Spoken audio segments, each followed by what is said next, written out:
Il-Prim Ministru Mexxej Laburista Robert Abela qal il-vot tal-elettorat Maltu Għawġi fl-elezzjonijiet parlamentari ta' 8 ta' Ġunju huwa kruċjali għaliex għandu implikazzjonijiet fl-immedjat u fuq medda ta' snin.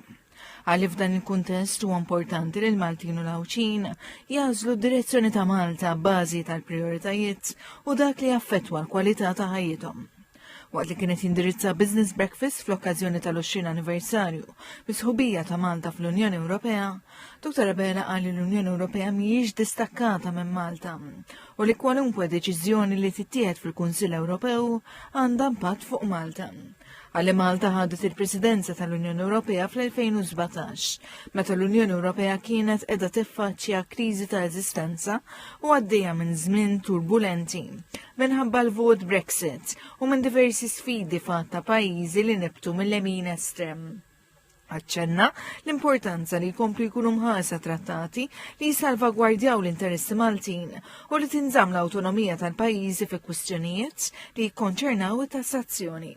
Għalli l-impatt ta' tkabbir tal-Unjoni jista' jbiddel il-mod kif l-Unjoni tiffunzjona finanzjarjament minħabba li uħud mill-pajjiżi għandhom ekonomiji inqas b'saħħithom minn dik Maltija, b'implikazzjonijiet għal mod kif il-biżijiet finanzjarji jinqasmu bejn iċ-ċittadini ta' pajjiżi iżjed sinjuri.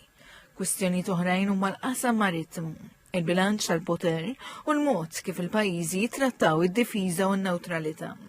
Għalli f'dan il-kuntest huwa importanti li Malta tkun rappreżentata bl-aħjar nies li jaċċertaw li javvanzaw il-kwalità ta' ħajja tal-Maltin u Għawċin u li jtejbu dawk il-kwistjonijiet li jimpurtaw għall-kuntest lokali.